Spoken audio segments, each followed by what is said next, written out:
Coupang CEO Park Dae-jun steps down, taking responsibility for the massive data leak as police conduct a second day of raids at the company's headquarters. The government vows strict legal action, reviewing ways to possibly punish the e-commerce giant. The government unveils a strategy to bolster domestic supply chains for key materials and establish a new southern semiconductor belt to expand infrastructure beyond the capital, as President Lee Jae-myung calls semiconductors the core of the nation's economic resurgence. South Korea is set to export nearly 200 ground combat vehicles to Peru, including K2 main battle tanks. This marks the K2's first entry into Latin America, a deal officials say paves the way for broader expansion in the region. Good evening. We begin with the latest from the recent massive data breach at e-commerce giant Coupang.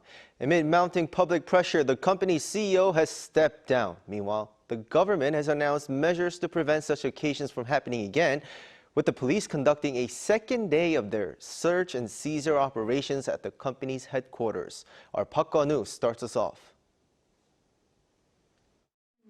11 days after Coupang's massive data leak came to light, the company's CEO Park Dae-jun stepped down on Wednesday, saying he would take responsibility. While some see the move as effectively a dismissal, for now Harold Rogers, CEO and general counsel of the firm's U.S. headquarters, Coupang Inc., will take over temporarily to stabilize operations and calm customers down. That comes as civic groups, including the Korea Consumer Federation, held a press conference on Wednesday announcing that they filed for collective dispute mediation, seeking compensation of up to around $340 per person. And as the fallout grows, South Korea's Prime Minister Kim Min-seok, during a national policy coordination meeting on Wednesday, spoke firmly on how the government will deal with the case. In a digital society, protecting people's personal information is the most fundamental responsibility of platform companies. The government will conduct a swift and thorough investigation into the cause of the incident and take strict action against any violations of the law. We'll also thoroughly prepare institutional reforms. The Prime Minister's office also announced plans to reinforce information security systems and expand executive accountability, shifting from a reactive approach to a preventive one. As the Personal Information Protection Commission, working under a joint public and private investigation team, looks into whether Coupang violated mandatory safety measure requirements related to the leak, the commission spoke on Wednesday about how the company should revise its clauses. As Coupang's terms of service are unclear about the company's liability and burden of proof for damages caused by intent or negligence, creating confusion for users, we requested that Coupang revise the clauses. The commission also said it had asked Coupang to simplify its overly complicated membership withdrawal process. Although these measures are recommendations rather than mandatory orders, Coupang is required to submit the results of its actions within 7 days. Police also continued their search and seizure investigation at Coupang's headquarters on Wednesday morning, marking the second day of the raid after officers spent 10 hours on site the day before. Investigators say more time's needed as the massive data has been difficult to secure, given that the leak is believed to have taken place over several months. Park Gun-woo, Arirang News. Now, President Lee Jae-myung presided over a semiconductor strategy meeting earlier on this Wednesday afternoon with his ministers and industry insiders amid plans to strengthen South Korea's global presence in the industry. Our correspondent Song Yu-jin reports. With what's seen as high-tech changing at breakneck speed, President Lee Jae-myung says the semiconductor industry is the way forward for South Korea. 어쨌든 대한민국도 잠깐의 혼란을 벗어나서 이제 새롭게 도약해야 되는데 산업 경제 발전이 그 핵심이라고 생각이 되고 그중에서도 반도체 분야가 아무래도 우리가 매우 경쟁력을 가지는 전망 있는 영역으로 생각됩니다. At a time when the fight for semiconductor supremacy is being described as a war between countries, President Lee chaired a meeting with ministers and industry insiders on Wednesday to discuss ways to boost South Korea's competitiveness. Lee stressed the need to build a robust semiconductor ecosystem. 전 모방 산업들도 그렇고 지금 주로 논의되는 소위 소부장, 소재 부품 장비 분야는 해외 의존도가 매우 높다는 얘기들도 있고. Although South Korea is a global leader in chip manufacturing, it trails competitors such as Japan and the US when it comes to materials, components, and equipment technology and production. To address this, the government plans to provide expanded fiscal and financial support for semiconductor materials and component suppliers. It will also launch the Trinity Fab, an evaluation to mass production chip fabrication plant in Yongin City, Gyeonggi-do Province, by 2027. Another major initiative is expanding semiconductor infrastructure beyond the capital region. For stable growth and a strong supply chain, we can no longer concentrate the semiconductor industry only in the capital region. The industry ministry plans to establish what it calls the Southern Semiconductor Belt, connecting the cities of Gwangju, Busan, and Gumi. Gwangju will serve as a hub for advanced packaging, Busan for power semiconductor production, and Gumi for materials and components. So the question now is whether what was discussed this time will propel South Korea into the Lee administration's goal of the world's top 2 semiconductor powers. 송유진, 아리랑 뉴스. South Korea saw over 200,000 jobs added year-on-year in November. However, the data shows that employment among young people in key industries continues to decline. Our Park Junan has the latest numbers. South Korea added 225,000 jobs in November compared to the same month last year. This marks the second consecutive month of job growth hovering around the 200,000 mark. According to the Ministry of Data and Statistics on Wednesday, the total number of employed people stood at 29,046,000 last month. The increase was driven by health and social welfare services, which added 281,000 jobs. However, key industries continue to show weakness, with employment in the manufacturing sector falling by 41,000 and construction down by 131,000, marking 17 and 19 consecutive months of job losses, respectively. While the overall employment rate has risen by 0.2 percentage points year-on-year, which is the highest rate for any November, the employment rate for those aged 15 to 29 dipped by 1.2 percentage points in the same period, losing 177,000 jobs. It appears that the recent shift toward experienced hires and occasional recruitment is making it harder for young people to find jobs. Many workplaces where young people work are concentrated in industries like accommodation, food services, and manufacturing, and the difficulties facing these sectors also seem to be affecting the amount of young people's employment. Economically inactive individuals taking time off to rest reached just over 2.54 million in November, up 124,000 from a year earlier and marking the largest level ever recorded for that month. Especially the economically inactive population in their 30s also rose to 314,000, the highest November figure on record. A government official explained that the number of people who were previously classified under childcare or household duties has decreased, and more are now being counted as those taking time off to rest. This shift is contributing to the rise in this category among the economically inactive individuals. Park Junan, Arirang News. South Korea has sealed a landmark agreement with Peru to sell 195 K2 tanks, a deal that Seoul expects will become its largest ever defense export to the region, marking a milestone for the K2 tanks' global reach. Our Byun Ye-young has more. South Korea is poised to make a significant breakthrough in the Latin American defense market after Peru agreed to procure nearly 200 units of Korean-made ground vehicles. According to the presidential office, the Peruvian army will receive 54 K2 main battle tanks and 141 wheeled armored vehicles under a comprehensive agreement signed with Korean defense firms and Peru's state-run enterprise. While final contract negotiations are still underway, officials say the deal is expected to become the largest Korean defense export to Latin America and the first entry of the K2 tank into the region. The K2 has already strengthened its international standing through multi-billion-dollar supply contracts with Poland and performance demonstrations across Europe. National security officials say the Peru deal represents a pivotal step towards expanding Seoul's global defense footprint. K-Defense is laying the foundation to become one of the world's top 4 global defense powers. We are launching a presidential-level control tower to drive these efforts forward. President Lee Jae-myung welcomed the development, expressing hope that the agreement will elevate bilateral defense cooperation and lead to a sustainable, mutually beneficial partnership. If the export proceeds smoothly, Seoul expects the deal to serve as a foothold for expanding Korean defense exports across the wider Latin American market. 변예영, 아리랑 뉴스.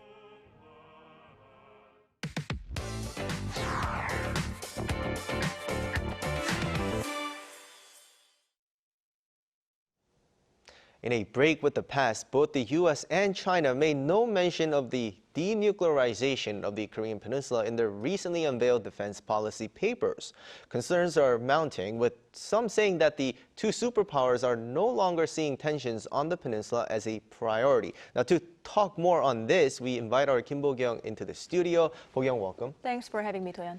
Now, first, in late November, China unveiled its arms control white paper, where the term complete denuclearization was dropped. Now, what is this about? Right, so the paper was an update for the first time in 20 years. And the biggest change of this recent military paper was that it omitted the term denuclearization of the Korean Peninsula. The 2005 version of the paper explicitly stated that China supports this, but now in 2025, it departed from that policy by just saying that China adopts an impartial stance and adheres to the right approach of working for peace and stability on the peninsula and the resolution of Korean Peninsula issues through political means. Now, one expert says Beijing has not moved away from denuclearization itself, as it values the UN system that is putting sanctions on Pyongyang's nuclear program. However, China also does not have any practical means to put a stop to this program. And as Beijing, too, needs to keep Washington in check, it does not feel any need to worsen its ties with the North. China now realistically believes that denuclearization is no longer possible. And because it currently needs to improve its relationship with North Korea, it has little will to push strongly for North Korea's denuclearization and doesn't want to use the tools at its disposal to do so. Now, it's not just Beijing. We're talking about Washington, too, and that's the reason why Seoul is even more concerned about the omission of denuclearization on the peninsula, right? Right. So the new U.S. national security strategy released by the White House last Friday, it also failed to mention the denuclearization of the Korean Peninsula. In the document released during the former President Joe Biden administration in 2022, the NSS mentioned Pyongyang 3 times, saying Washington would pursue diplomacy for the complete denuclearization of the peninsula while strengthening its extended deterrence. The one released in 2017 from Trump's first administration also mentioned North Korea 17 times, saying the U.S. would work with allies and partners to achieve CVID of the peninsula. Now, experts say it would be hard for the Trump administration to say North Korea is a de facto nuclear state. However, the importance of dealing with peninsula issues has been waning in the U.S. for some time, and it cannot be denied that the U.S. believes pursuing denuclearization on the peninsula is quite unrealistic. Trump could think that the denuclearization issue could be a potential stumbling block to U.S.-North Korea summit diplomacy. Also, Trump is now looking for a grand bargain with China, not just on trade, tariffs, and economic issues, but also bringing nuclear controls and broader security concerns to the table. The Trump administration is viewing the pursuit of North Korea's denuclearization as unrealistic. The administration's primary concern is no longer North Korea's nuclear armament or provocations, but rather it is focusing on containing China. So it would be right to say that denuclearization has essentially disappeared from the administration's main policy agenda. Now, as the issue of denuclearization of the peninsula is going down the priority list for both U.S. and China, it must put more pressure and burden on South Korea. So what are some experts are actually saying that Seoul needs to consider its own nuclear armament. What is this about? Right. So many experts say that such omissions from the U.S. and China's defense papers hint at their lowered priority of denuclearization. And some add that the U.S. needs to give a green light to South Korea when it comes to its own nuclear armament. For example, Harry Kazianis, chairman of the National Security Journal, highlighted that if the U.S. is a true ally, it should should remove all restrictions and allow not just South Korea but also Japan to forge their own paths in self-defense.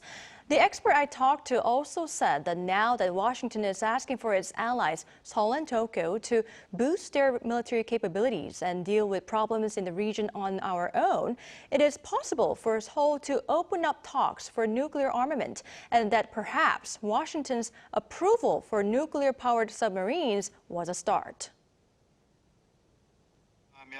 If possible, the United States now wants South Korea and Japan to cooperate and resolve problems in East Asia themselves, and it has shown a willingness to provide the necessary military capabilities or support to back that up.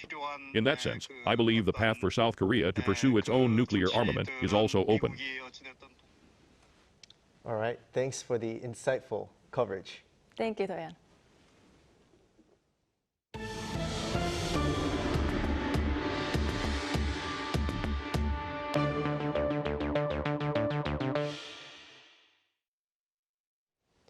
South Korea has officially been chosen to host the 2028 UN Ocean Conference, one of the world's largest and most influential high-level gatherings on marine sustainability. This will come just 2 years before the 2030 target year for SDG 14. Our Yoon Jin has the details on its significance. The UN General Assembly on Tuesday overwhelmingly approved a resolution officially designating South Korea and Chile as co-hosts of the 4th UN Ocean Conference. With no abstentions, there were 169 votes supporting the resolution and 2 against, the United States and Argentina.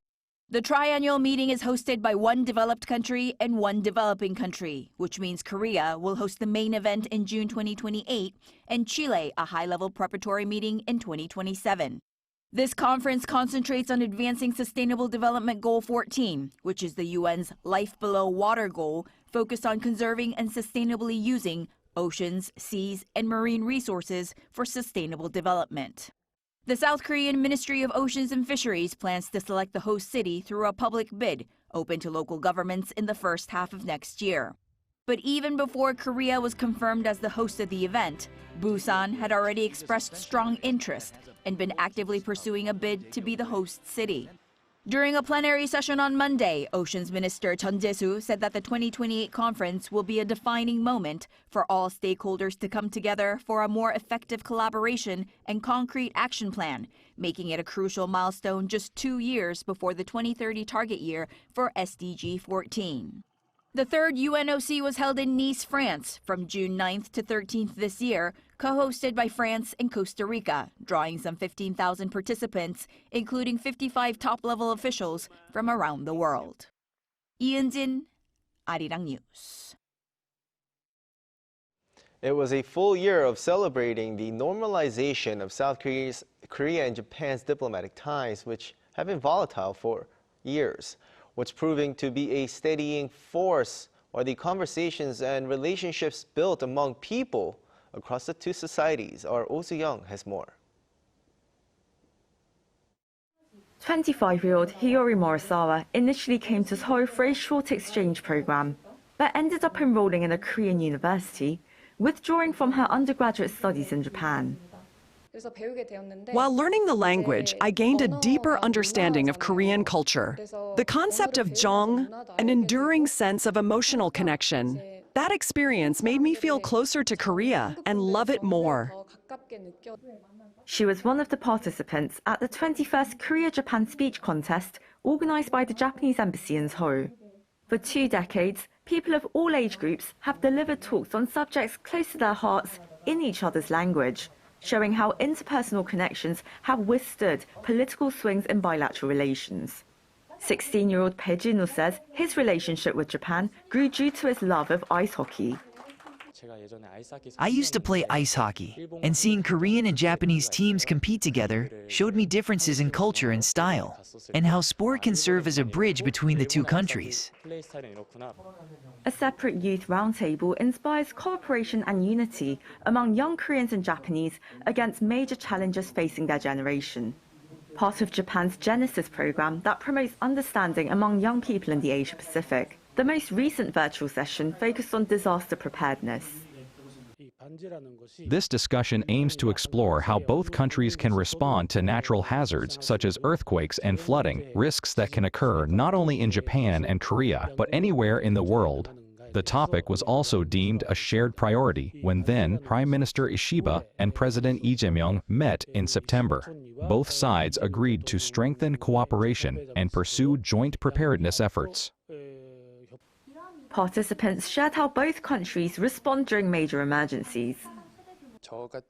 I experienced the 2016 Gyeongju earthquake while I was studying in the library one evening, and I had to rush home.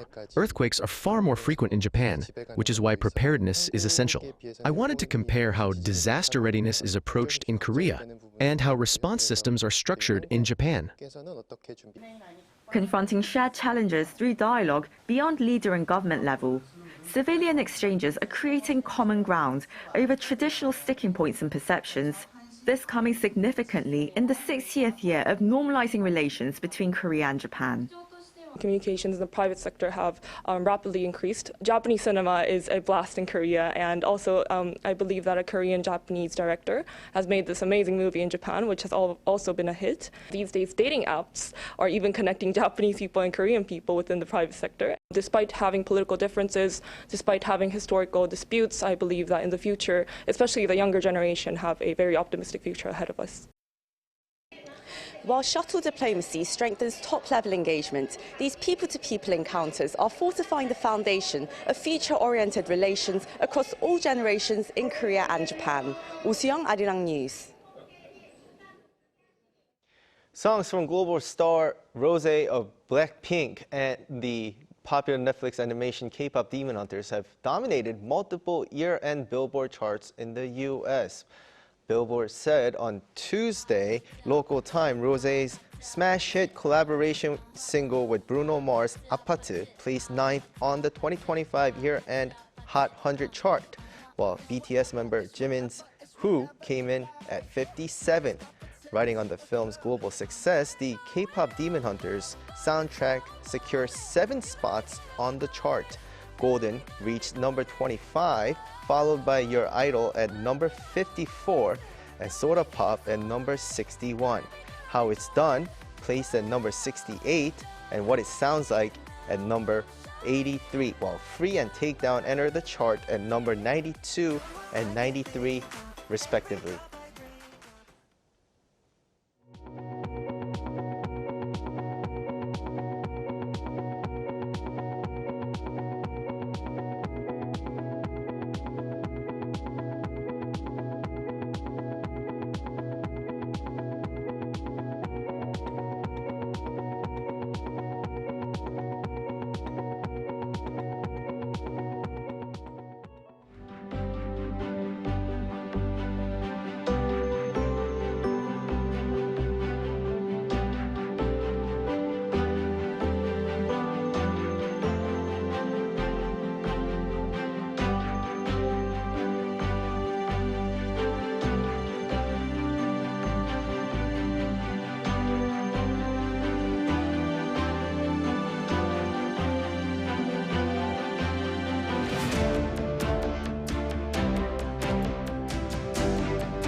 Both today and tomorrow will stay milder than usual for this time of year. The temperature in Seoul rose to around 10 degrees Celsius this afternoon. It will rise back up to 8 degrees during the day tomorrow. However, a brief cold snap will follow, with the morning temperature plunging to -4 degrees on Friday. With these big temperature swings, make sure to take good care of your health. Rain will begin in the central regions and the Jeollado provinces at dawn tomorrow, then spread across the country. Most areas will only have about 5 to 10 millimeters of rain. Mountainous areas of Gangwon-do province with low temperatures will see heavy snow of more than 10 centimeters. Tomorrow morning, Seoul will start off at 6 degrees, Daejeon at 5 degrees. Daily highs will move up to 12 degrees in Daejeon and Gwangju, 16 degrees in Busan. More rain or snow is forecast around the country on Saturday. That's all for Korea. Here are the weather conditions around the world.